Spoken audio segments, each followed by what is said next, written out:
I wasn't ready to see my singer just crawl on stage. Yeah, I mean, I wasn't prepared to see that.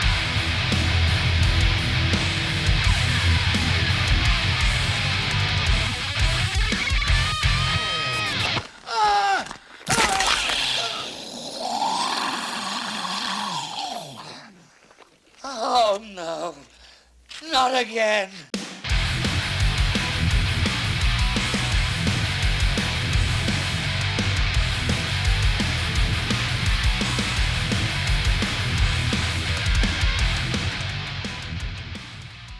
That's always the easiest Yeah, to navigate yeah. it. You know, the doors Yeah. are completely open. Um, Uh, but other than I'll tell that, you. yeah.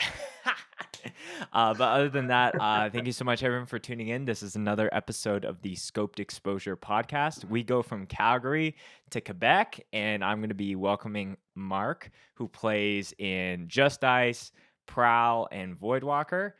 This has been a long Yeah. time coming as far as lining up this podcast, so I'm really excited to be having you on the show, Marc. Yes, I am too. Yeah, I'm glad to be here, man. just before we were recording officially, Marc was saying that it's been almost 2 years since you've spoke to someone in English. It sounds like. Yep, and it was in Europe, you know.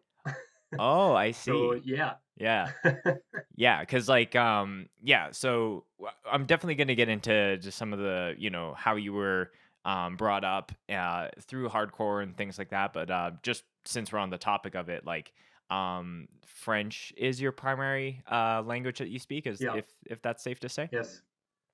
Hmm. Got you. Yeah, because I remember Yeah. when Prowl would come through and that was the first time they were meeting at Wild West 2018. It was just like you guys are all Yes, very exactly. very nice Frenchmen, just like oh thank you so much, and yeah you guys yeah it's been cool to see that connection there, and we're definitely gonna hit on some of those things. But without further ado, Marc, before we get into any of the music chats, we got to check some bevs. So tell the folks at home what you're going to be drinking for the episode today. Yeah, that's an iced coffee from the coffee shop from Rimouski, and it's personally the best iced coffee Oh, okay. here. Yeah, here, and it's called Le Moussonneur in French, and Oh, I don't know what it is in English, but it's like yeah, I got you. So, what makes it the yeah. best iced coffee for you specifically? Like, what are we? What's the flavors that are hitting your mouth?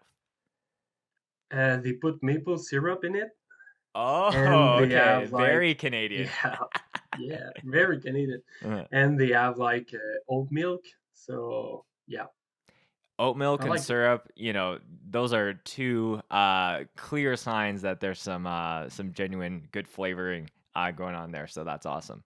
Yeah. Um, yeah, I was a little curious because this is my first time recording. Any of the people who are like the audio listeners might not see this, but anyone on the video, the background might look a little different because I was away, and then Bryn had like shifted a couple things. So I think we're experimenting a little bit with the background. But it's a little early, but I'm just saying fuck it and drinking a soda. So I'm drinking a New Level craft soda, which is their mocktail mule kicker. I thought it was, sometimes drinking a coffee and then doing a coffee immediately after, it's like I get extra caffeine anxiety. So I was like, I get it. space it out. So cheers to you, Marc. Glad to be finally Yeah. doing this, Cheers, man. chatting about riffs and all the sick bands that you're a part of. I'm very, very excited. So, Marc, I think you've listened to a couple episodes of the podcast prior to coming on, but any new guests that I have on, I always like to get a little bit of context about how they got into heavy music, how they got into um, playing the instruments that they're known for. So, take me way back in time. Tell me the first time that you heard like a really heavy riff, the first time you picked up a guitar, and then we'll kind of set the stage for the rest of the episode. Cool. Uh, First of all, it's my brother that brought me into like heavy music. Okay. He was listening to some band like Slipknot and kind of a System of a Down, or I mean, big band at the time. And I remember the first song I played, and I fell in love with it. It was like Bro Him by Pennywise. Oh, nice. Yeah. Very nice. I learned it on the bass and I was like, oh shit, that part is really cool. Mm, I think I was like maybe 8 years old. wow. So yeah, yeah. Starting very, Oh, very young. yeah. And I just fell in love with it, and from then I just discovered a lot of bands and stuff like that. Hmm. Yeah, Yeah. And so, like learning, like were you just learning by ear at the time, or were you like looking yeah. up tabs or things like that? Uh, yeah. My brother showed me Guitar Pro. Oh, yes. Do you Yeah. know? Yeah, yeah. I think it was the third or fourth one, Mm. and yeah, I learned like a lot of song on that from that software. Hmm. Yeah, I forgot. I Yeah. totally forgot about that program as far as being, especially when I was getting into heavy music, it was a lot of the August Burns Red and the As I Lay Dyings with the really Hmm. technical guitar stuff. So people needed to look up Guitar Pro or things like Yeah. that. I did. Yeah. I did. Been there, done that. Definitely. Yeah, but I think nowadays I don't know if it's as common, like maybe it's still going on, but like for me it was always like learning things by ear or watching a YouTube video of someone covering the song and then like matching Hmm. my hands to wherever that was playing. Yeah, yeah. I'm doing it right now. You saw my drum covers and stuff, Mhm. and I'm like, yeah, I'm learning by ear because most of the time when I was young, it was that. Yeah, yeah, Yeah, that's something that I have noticed. We're jumping around as far as timelines go, but like super recently, you've been doing a lot of like drum covers. Kind of yeah, like just before. Correct me if I'm wrong. I thought it was like you started doing that like just before the pandemic started or during it. But yeah, yeah, that's been cool to see. Like you throw everything from like the new turnstile to like here's a Fire and Ice cover. So like I think that's really really interesting to see. yeah, yeah. I like funky drumming, so. Yes, absolutely. So going back, you found Pennywise. You learned that on the bass. You're 8 years old at this point. When is like the first like actual live experience that you when does that play a part in your journey? It might be at like uh, the next year, at like 9 years old. Oh, Yeah, okay. because my brother was playing in a band, and they were playing. It was called the Punk Fest The in Punk Rimouski. Fest. Yeah, Okay. the Punk Fest. Yeah, it was Ve- really fun Very for a original nine name. years old. Totally.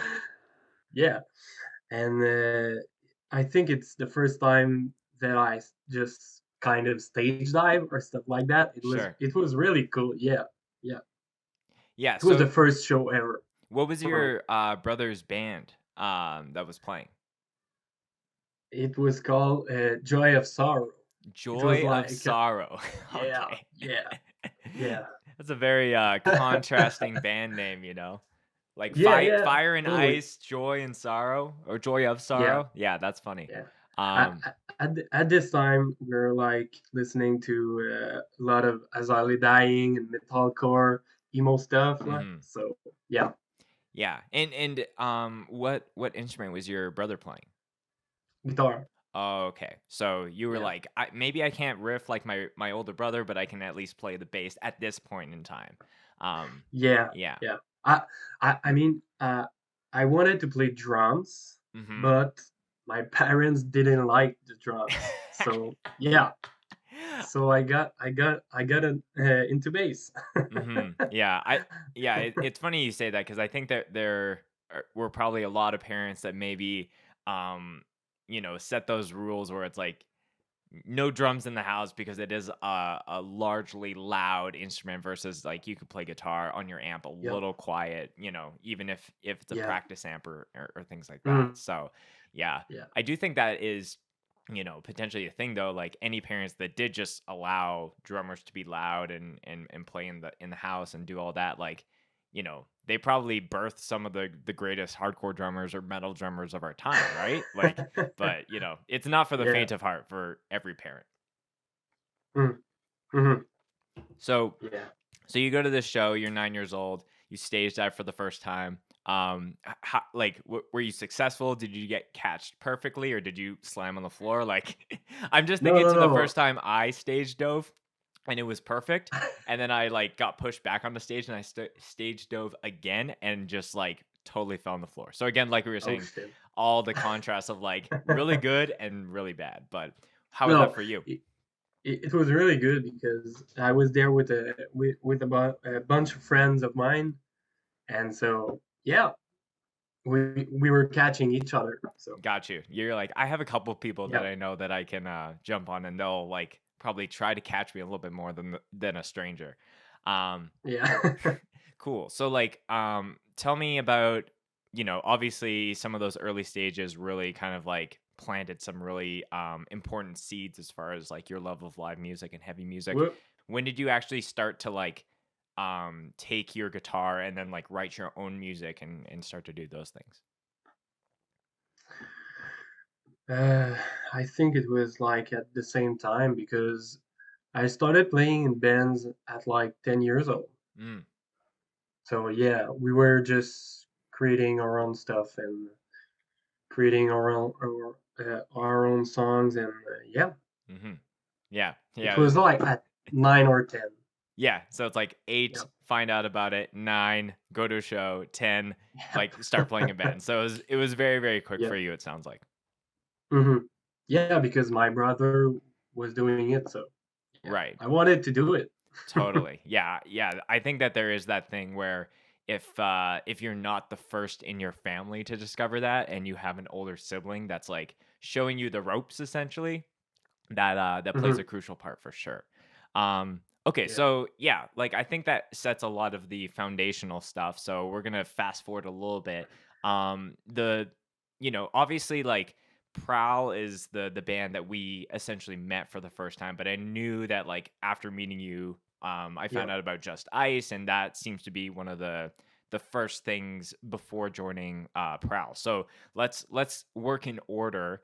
So tell me about like how Just Ice came to be. You guys have a very cool aesthetic, and I was listening to your discography just before the call, and I was like, man, like even the first EP like really holds up as far as like really hard hitting but groovy stuff. So yeah, just tell me how that band originally formed. Uh, it first formed because I wanted to have a band on drums, and a friend of mine from Gaspesia, Chandler in Gaspesia, he told me, "Hey man, let's start funky band, hardcore stuff, and like alien kind of vibe."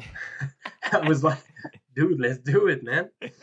So yeah, we started from there, and then we found out I had a bunch of friends were playing music, who I played music with them in the past year. Mhm. I just hit him up and like, yeah, we started the band this way. Mm. So it's interesting because anyone that looks at your guys' social media or any live videos like or even just the artwork, like the alien vibe is Mhm. definitely there. But it sounds like that Yeah. was established very early on. It wasn't something that was Mhm. like progressively added into the band lore. No, it was the first in our mind for the all the artwork and stuff. Yeah. Sure. So Even the singer just he bought a mask of an alien. Yeah, he wore it on the he wore it live when we played yes. show. hmm Yeah. And was that like the Hmm. first show that he wore that alien mask, or was it like over time he's like, yeah, maybe I'll wear the alien mask this time, or I I think it was he bought it for the first tour in Europe. oh, okay. Yeah. Mm. Yeah, we were really stoked, man. I mean, it was a cool mask, but another story. Uh, he lost it. Oh, he So yeah, lost it. yeah, Oh no. yeah. On that tour or sometime else? No, in another context. I see. Yeah, Yeah, that's a shame because that's like a huge part of yeah, your band. it Like is. obviously the mask can be replaced, but it's like it's almost as important as like, you playing your guitar, the vocalist needs the alien mask. Hmm. We did some he did some shows with like kind of uniform of karate classes and stuff. What is it called? Judogi. Oh. Oh, I think so. The Yeah. the white uniform and the belt. Oh, like taekwondo Yeah, or yeah, karate or yeah, something? exactly. Yeah, Got you. Okay. exactly. He did some shows like that. So who knows what it would be for the next shows? Yeah. Yeah, maybe it's a Yeah, combination. It's the alien ninja or the yeah. karate alien kid Hmm. or whatever. Yeah, just the funky karate alien stuff. Mhm. I don't know. Yeah. So, Yeah. like it sounds like from the get-go that was something that you guys wanted to implement. And was that just like you guys wanting to have fun with it Yeah. specifically, or was it intentional of like we want when people to play to be like, yeah, that one band was really cool. I don't remember what their name is, but like the singer had the alien mask and that was sick. I don't think so, but I don't think it was meant to be like that, but probably some people just remember the band because of it. Totally. Yeah. Yeah. And it makes me think because I think a lot of bands something happens at a show and then it's like it's not like that band becomes the meme of whatever happened, but I do think that Mhm. embracing something that's outside of your traditional hardcore aesthetic, like outside of just regular old English and like, like the scary looking stuff, like if you can implement something that's just like a little different that catches Mhm. people's eye, that goes a long way. Yeah, yeah, exactly. Mhm. I mean, we do it because we love to do it. So yeah.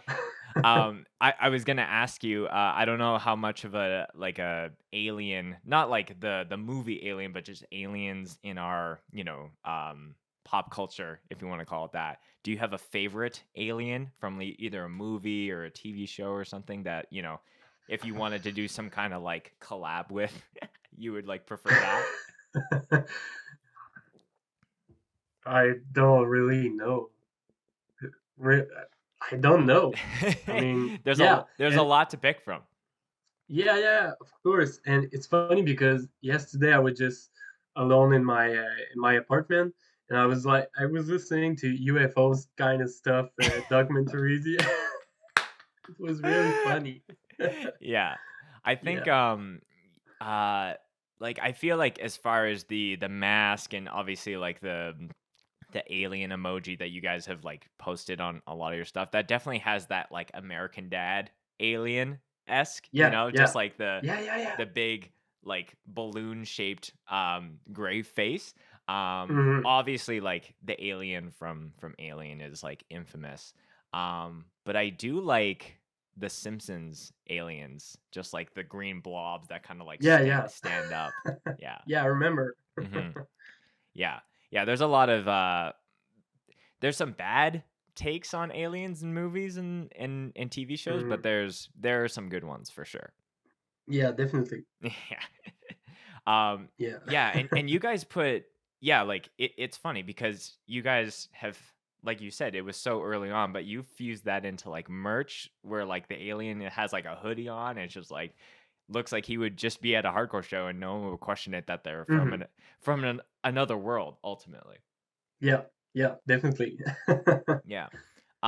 So yeah, musically it definitely has everything from like the first EP to like the stuff that you guys put out. It was definitely on that like groovy side, but also like had like the harder hitting parts, the really fast parts, you know, the Hmm. the punk esque aspects. So like you were saying before, you wanted to originally play drums, but were you kind of deemed to play guitar at the beginning, or how Yeah, did that work? but I mean, we were four piece, Mm-hmm. and I was playing drum at first, Mm-hmm. and then At first we just talked we talked about touring with this project and stuff, and we were like, yeah, maybe not everybody can do it like we wanted to. So we just talk about feelings, Mm. people that can feel, yeah. And the problem was the guitar player wasn't able to do any more shows at all. And I knew one of my old friend who is now playing drum with us. At this time, he was just coming back in Rimouski after studying in Montreal. Mm-hmm. And I was like, yeah, do you want to play drum? Do you want to just fill in for me? And I'm just filling in on guitar. And he was like, yeah, of course, I want to do it. And just after 1 or 2 years, it was like, yeah, I just want to be in the band, you know? And Yeah, I was yeah, like, yeah, of course, of course. It's totally logical to do it like that. totally. Yeah, Yeah, yeah, yeah. it's interesting because normally, like I've seen like bass players or guitar players can be like swapped in and out. Like the drums are Hmm. such a crucial part, but you Yeah. almost allowed him to just like test it out, and then he really liked it, and then just joined the band ultimately. Mm. So yeah, Yeah, yeah. I was 100% confident with him playing my parts, really. yeah, Yeah. totally. He's But really good. yeah, do you still write all the drums and all of that for the band, or is it kind of like fully in his court now? Uh, I write a lot of things. Okay, Like, I mean, yeah, yeah. But I'm always open because you have lots of good ideas and stuff. totally. So yeah, Yeah, yeah, you can be like collaborative in that way. yeah, totally. Hmm. I mean, if you don't like something I just created, I'm good with it. Yeah. So Totally. So you were mentioning, you guys are talking like, was the idea of like going on tour, just because you guys were getting a little bit of traction, or it was like we just want to mhm. get in front of as many people as we can right now? It was both. Yes, we just wanted to be on the road and like playing as much as we can. Hmm.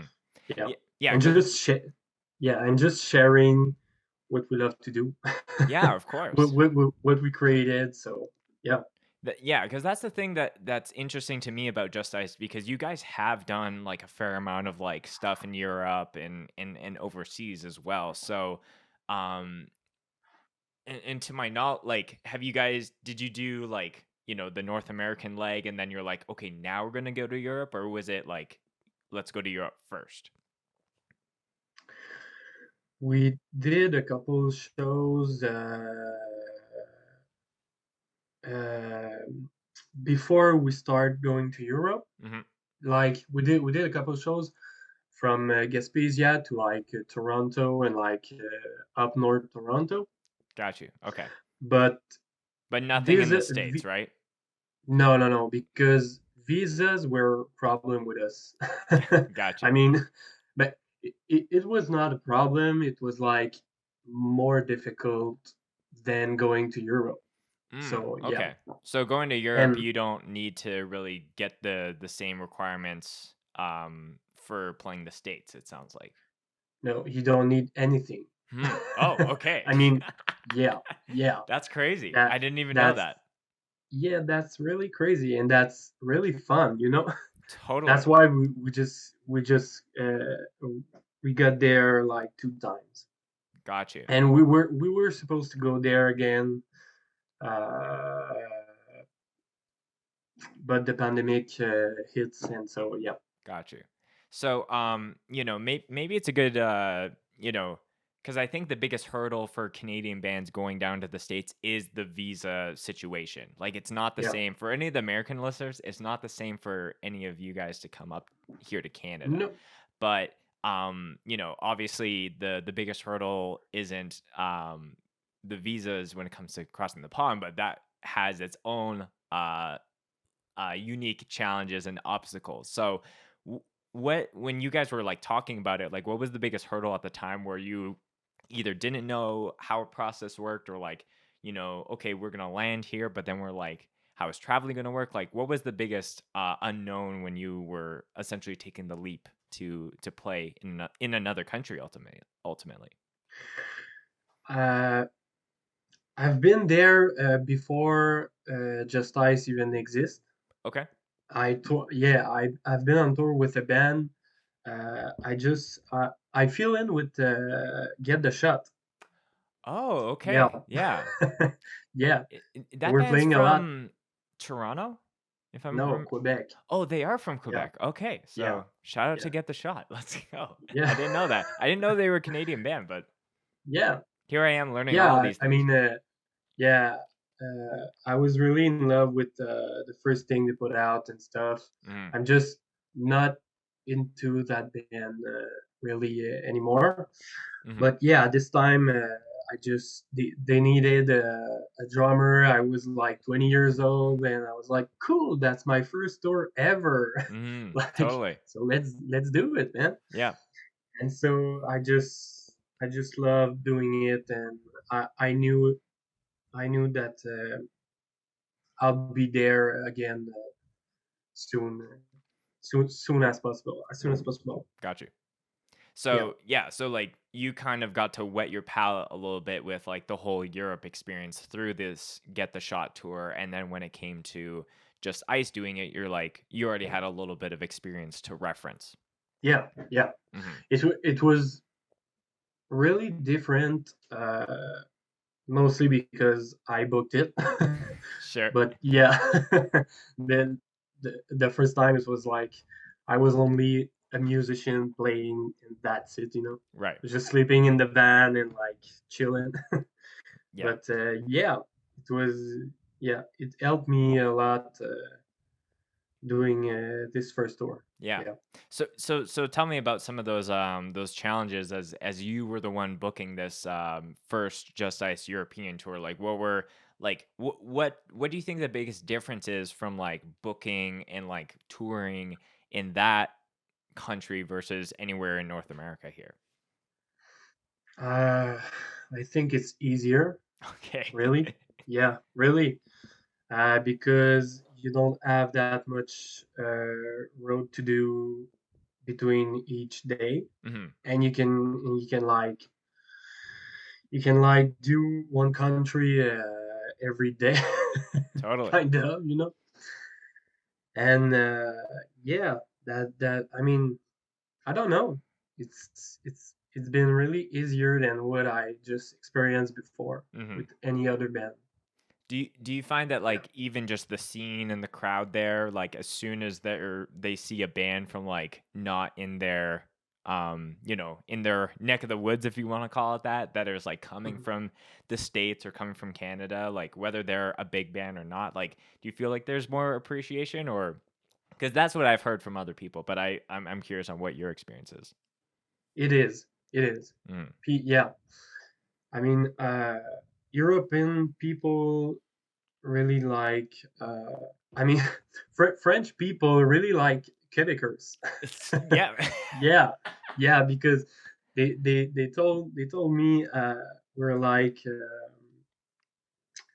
not peaceful, but like happy people, always happy and just like really friendly and stuff. So yeah, Mhm. they really love Quebecers, Yeah. and I mean European people. I think uh, they really love band from other country like that. Mhm. Yeah, and obviously, like, speaking French, going to like somewhere in Paris or something, you're like, oh, like I can navigate this like very, very easily, versus someone like Hmm. myself that only speaks English and then would maybe need a translator. I think like one of the most, um, not humbling experiences, but there was one time I was in Montreal, and someone came up to me on the street and they were speaking to me in French, and I was like, oh, sorry, I only speak English. And then immediately they start speaking English and they were like, oh, do you know where this, this Yeah, bar or this whatever is? I was like, oh, I'm not even from here. So I felt like I let them down twice in a row. It was like, I don't speak your primary language and I'm a tourist here. So Yeah, yeah. So I do think that, if I ever get the chance to play Europe, it is going to be one of those things where it's like I really will have to either rely on people or like prep myself into learning a little bit of whatever the language is, primarily there, so I can kind of try and navigate it a little bit better. I think that's not really necessary because Okay. there's so much language in Europe. I Hmm. mean, one day you're in France, so they speak French. The next day you're in Germany, and they speak German. The Sure. next day you're in Switzerland, and so yeah, it's really so English is like the best language to understand each other there. Hmm. I got you. Yeah. Yeah. So, based off of that, do you think that if a band was, wanting to go to Europe and maybe they were like, they that was a concern for them, they didn't want to get lost, and then, if they need to, ask someone something they didn't want to, like, is it better to get some kind of like, did you guys have like a touring manager that was local there that could help you guys navigate, or was it like fully DIY and you guys were, going Fully in? DIY. Yeah. Yeah, Hmm. totally. And I mean, it was like my senior were supposed to work on it at this time, and during Christmas, I was just hanging on my couch, and I was like, "Yeah, I think I'm gonna book this tour like right now." And Right. I just sent a couple messages, and like it just grew up from there. Hmm. Yeah. Based off, you were mentioning, it sounds like there was some opportunities to maybe go over there, but obviously the pandemic has rustled a lot of feathers and, changed a lot Mm. of plans. What is the one country in Europe that you're like itching to play whenever you can get the chance and it's safe to do so? We didn't play UK yet. Oh, okay. I would like to play there. Hmm. Yeah, and maybe Spain too. Okay, cool. So Yeah, those yeah. haven't been touched by you at this point. No, no. Got I yeah, you. yeah, exactly. You're like, And which maybe country? yeah, yeah. Maybe Italy too. Okay. Yeah, Do you have those a three are like yeah, Those are on your hit list at this point. yeah. Gotcha. Do you have a like a certain spot with the two times that you have been there that like really blew you away as far as like an unexpected reaction or just like, a really thriving scene that you want to shout out? Playing Eberfest Oh, okay. was like yeah, was like the best. I mean, it was so sick, really. Yeah, for the band, it was like something else. Yeah. It was really cool. Yeah, and Just being there and like people were so cool with us and like we had a couple of friends we met like the week before during the tour and stuff. mhm. Yeah, Yeah. Yeah, I think that's an outdoor festival, I'm pretty sure. yeah, Yeah, yeah, because I remember seeing videos from that fest, and I think that was one where with the infamous alien mask. yeah. Yeah. I I wasn't ready to see my senior just crawl on stage. Yeah, I mean, I wasn't prepared to see that. Yeah, on a very professional, like, whoever was doing those videos was very, very professional. So like, I'm sure Yeah. whoever was rocking the camera was like, "Oh, this video is gonna be good with this alien band from Canada." Yeah. I mean, the mask is like kind of a plastic product. Yeah. So my singer is just singing in the microphone. We don't hear anything, and it is like just out of breath. So yeah, that was really fun. Yeah, it's like a Yeah, full-on Slipknot move because, like, you're adding yeah, a layer of difficulty of like moving around and sweating and adding yeah. all of that, but it's also like, is the hole big enough to capture No, the vocals? no, Clearly not. no. You can hear it on our live set at Hyperfest. He's just saying something before we started, and I'm like, "What did you say?" I mean, what was that? What was that? Yeah, it's Yeah, almost like when you guys start playing shows again, if he's gonna bring that mask out, like he almost needs to cut a bigger, mouth yeah, hole or something. yeah, Yeah. definitely. I'm really curious on like his visibility because like any time that I would wear any kind of mask like that for like Halloween or something, it's like I can't see shit while I'm going trick or treating in my Yeah, neighborhood. So imagine playing yeah. a fest and people are stage diving and you know I'm sure you would I take a mean, base head to the face. I don't know.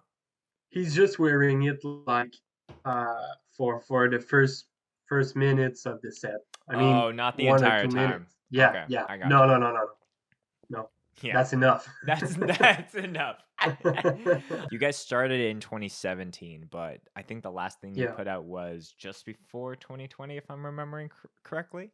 yeah. We put out a single called Prime Time Yes. before going on the second tour. Yeah. Yeah. Yeah, And yeah, so like do you guys have anything in the works right now that you want to share or like yeah. what's the game plan? Cuz every band still is like in that weird point of like do we put out this album? Like every country is in different spots as far as like either having shows or still being locked down or whatever it is. So like Hmm. what's the current state of what you guys are currently working on? Right now, we're recording in like two song and one cover, like a Okay. small EP, just to let people know we're still there. Totally. Yeah. Yeah, but we have a couple of things in the work right now. Cool. Yeah. Yeah, Yeah, I'm very very excited to be seeing that. I know it came up on some previous podcasts, but I don't think it ever got mentioned on any of ours, but yeah, the plan originally back when Scoped was going to do our 3-year anniversary, so that would have been in 2020.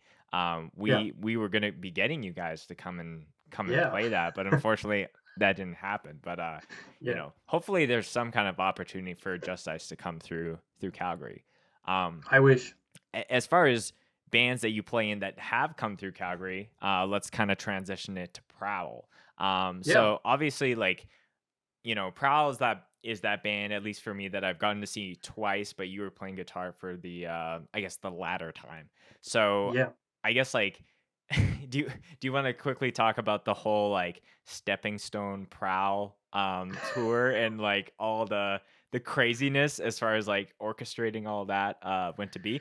I'm sure any of our mutual friends from Calgary or anyone who attended that fest clearly knows, but for anyone that doesn't know, tell me about how that what went down in that area. Yeah, I mean, we were just supposed to go on tour. We were jamming on Thursday in Montreal, and the drummer just came in and was like, "Yeah, I'm not going on tour with you."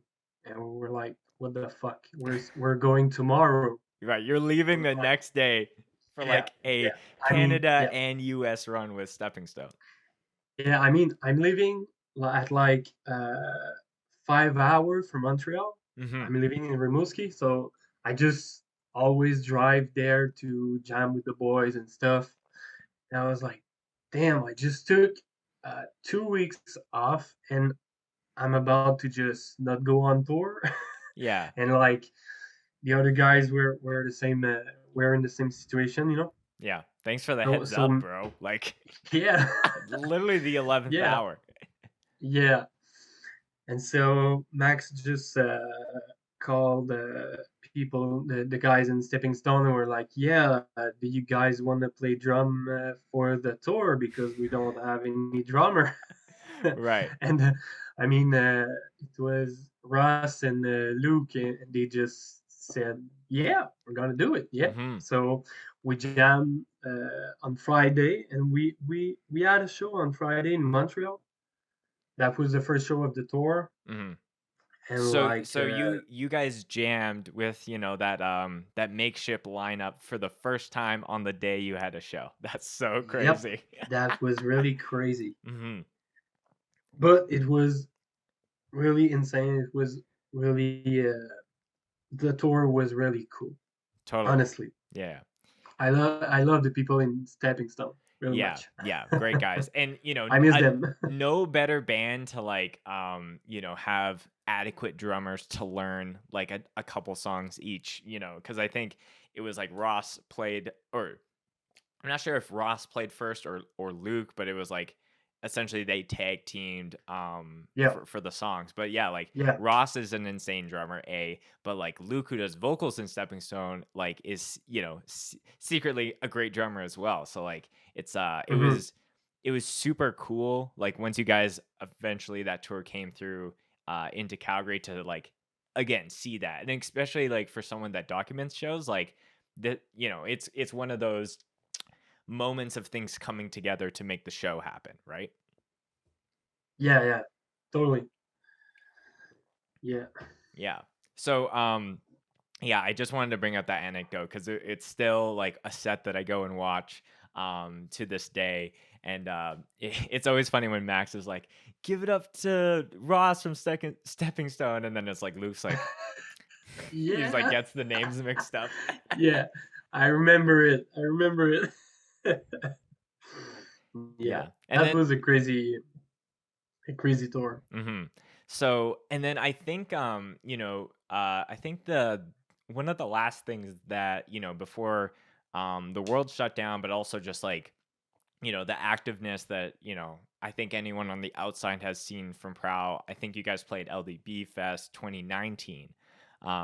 So Yeah. did you guys play any shows kind of before the pandemic hit, after that, or that was kind of Uh, like the last one uh, in a while? I don't. I think we played. I remember we played Montreal with Red Death and Forced, and I don't remember, but I think it was the last show.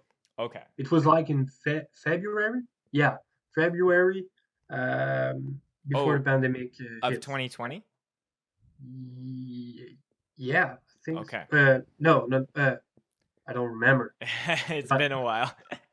yeah, it's been a while. Yeah. I remember we just came back from Europe with Just Ice in January, and Mhm. then we did this show in February. Yeah, Okay. So yeah. that Just Ice tour um was that in 2020 before things? No, So that would I have been think. 2019 then. No, 2020. Yeah, Oh, okay. 2020. Yeah, I just Yeah. want to make sure I got So the yeah, timeline kind yeah. of correct.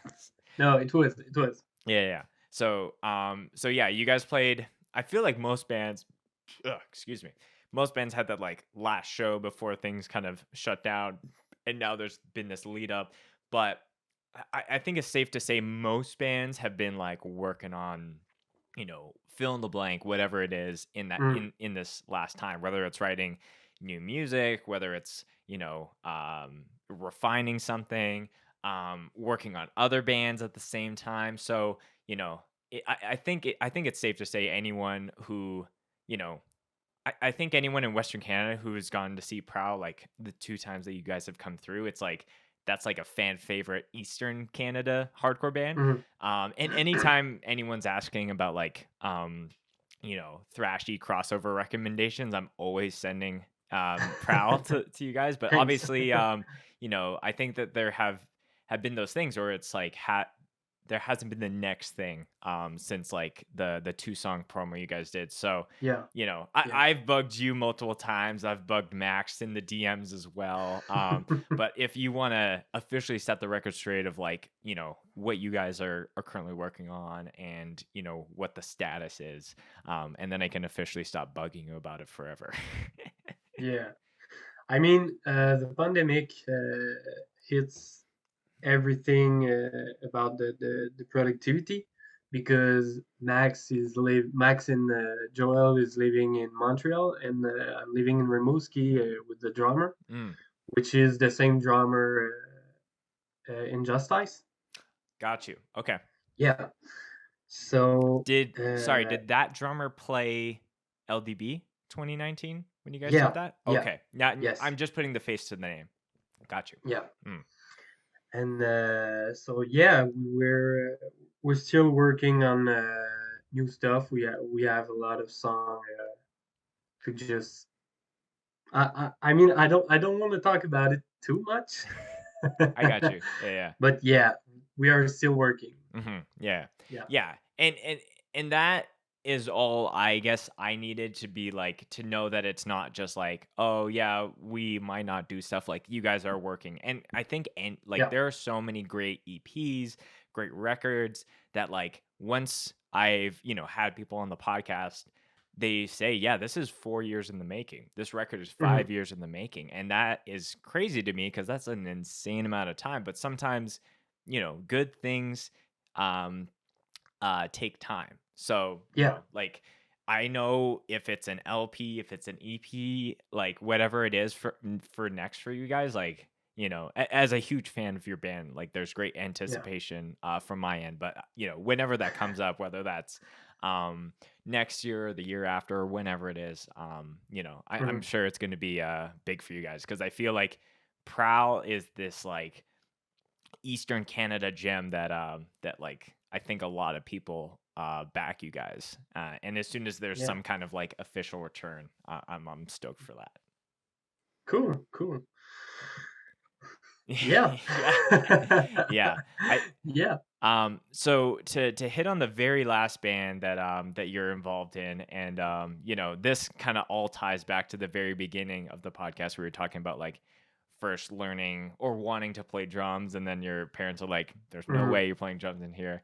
Yeah. You sent me uh the link to your band Voidwalker, which you play drums Yeah. for. Yeah. Honestly blown away by the musicianship, your drumming as well. And again, it was one of those things where I always knew you as a guitar player and a riff wizard, but I was like, man, like Mark is hitting these drums like, there's no tomorrow. So tell me about how that project came together. And, I highly recommend anyone who's listened this far into the podcast, pause this, go check out the Voidwalker, download it. You won't be disappointed. But yeah, tell me how that came to be for you. Uh, I'm first of all, it's not like a real band because we're a three piece and like just uh, we just wanted to create music and just put it out as a group of friends. Hmm. So yeah, we just recorded a couple of songs, we jammed it.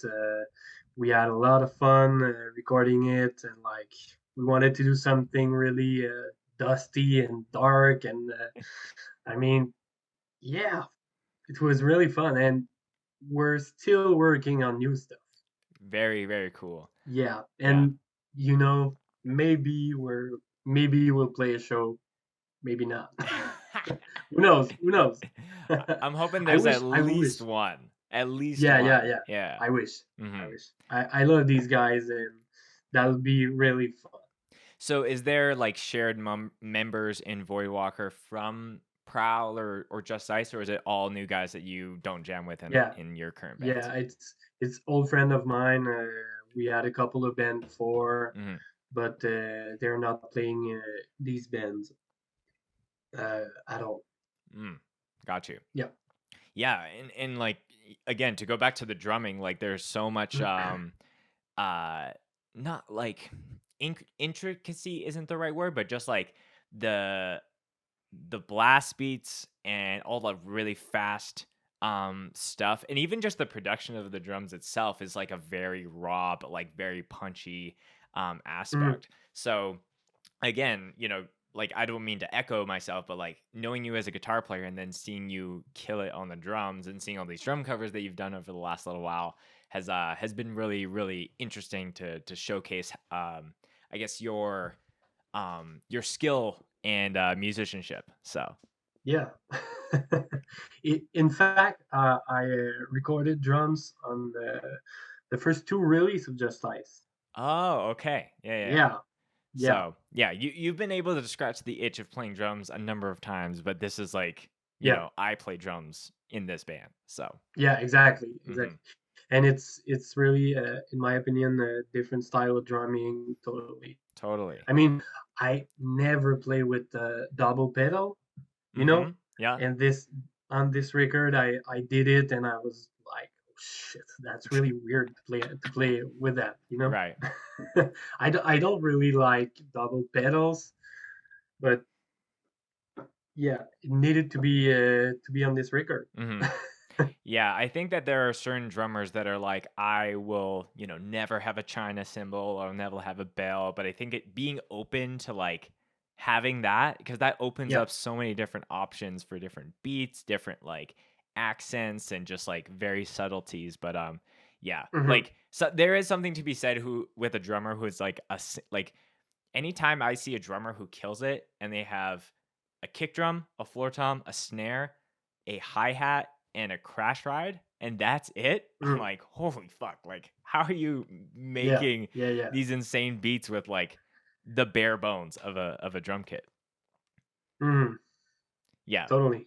Yeah. because The I no, mean, nothing is yeah. worse than Go like go. all of the toms and like five cymbals or five crashes, and yeah, then it's just too Yeah, much at that point. yeah. I mean, you just don't want to bring it on tour and stuff like that. You just want to do it something light and Totally. yeah. Like what's your secret weapon when it comes to your drum kit setup? Is it like having a weird size for your ride, or like the hi-hats, or or the pedals, or the shells? Like what's your thing that you feel like most people don't? Like I'm not trying to give away your secrets, all I your don't. secret ingredients or whatever, but I'm just curious.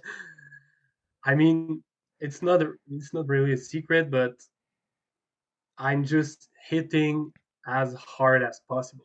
Okay.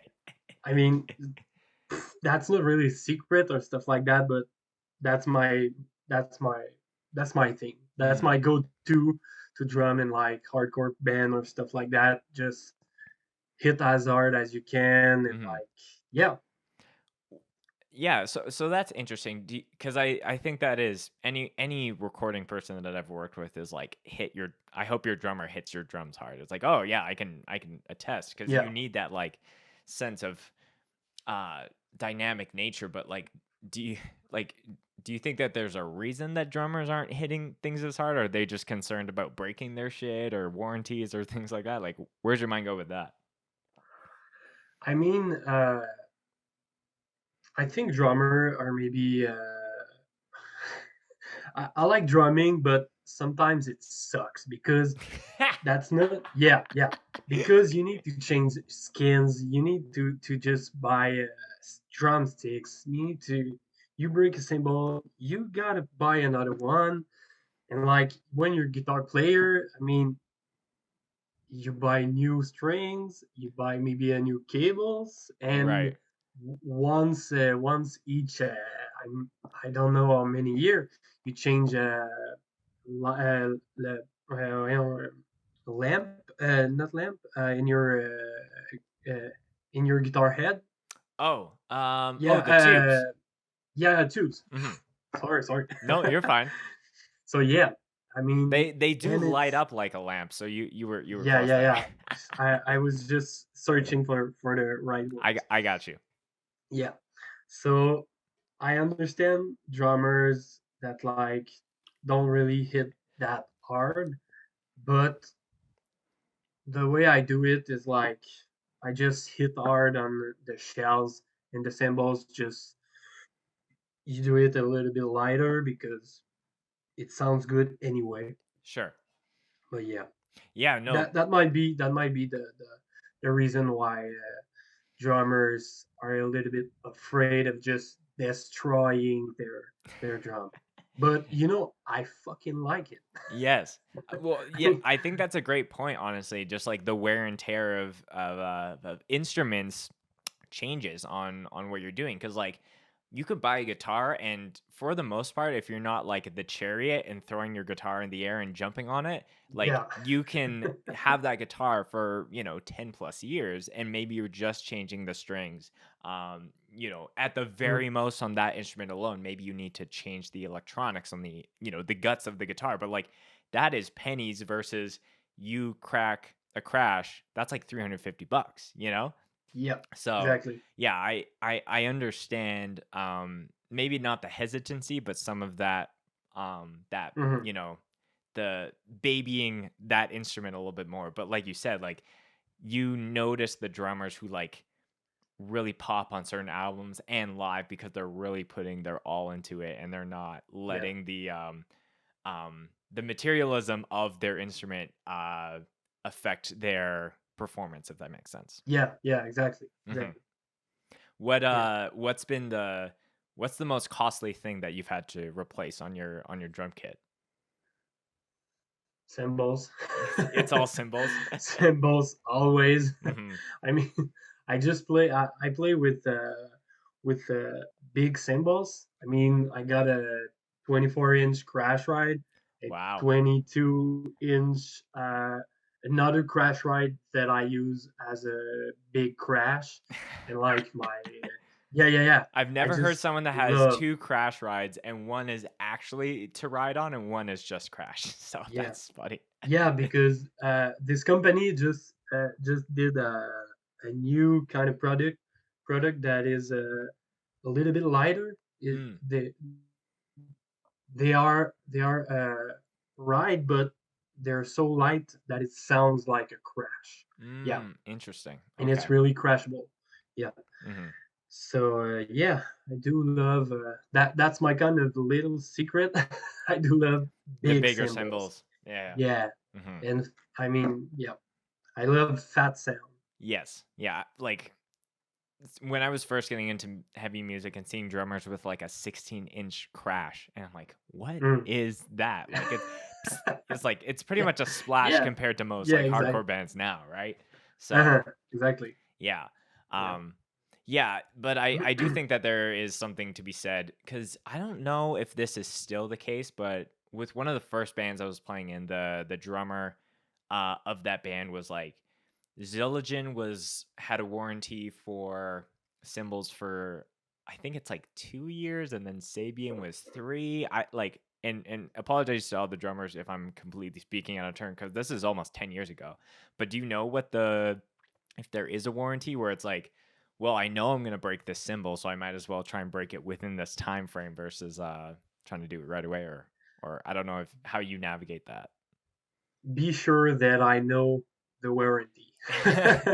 I know Definitely. exactly when it's in. Yeah. So, I mean, sometimes I just hit harder because I know I need to I mean the warranty is coming at its end, so Right. I just change it. So yeah, I'm good for like when I buy a cymbal, I'm good like uh, I'm like good for 3 years or 4 years Got you. with it. Yeah, I just change it before the warranty ends, so I'm good. Hmm.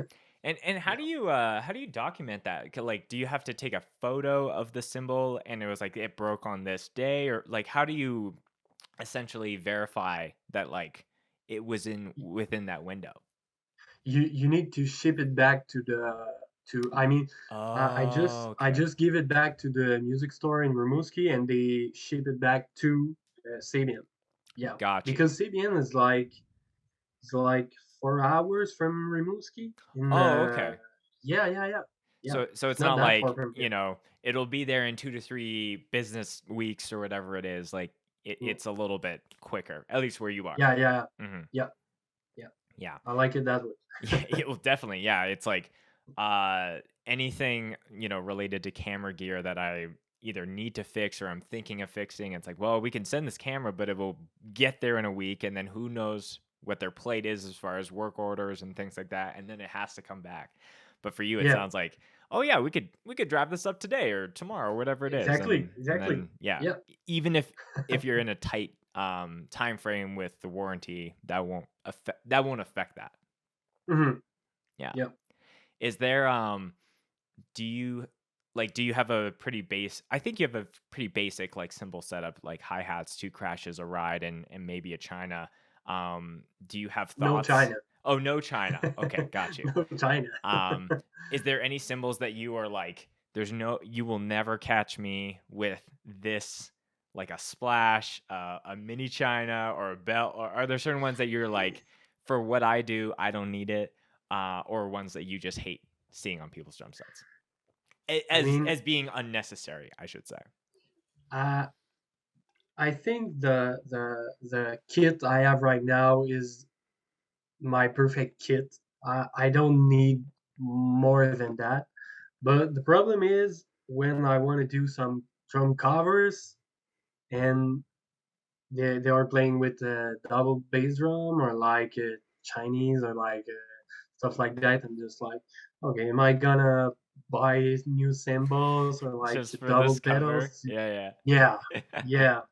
I'm like, oh fuck, it. I'm just gonna do maybe something else or just find another song.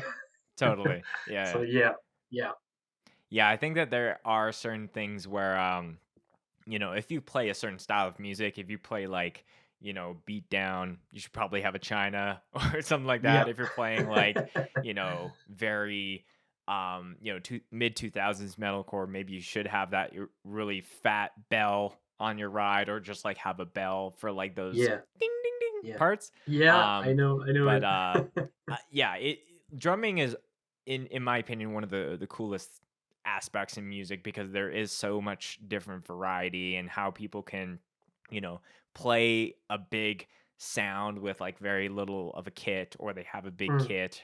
So, being able to swap those things out is always fun. Um, yeah.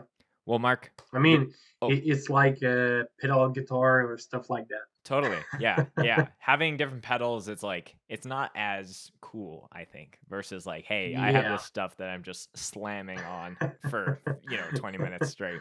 Yeah.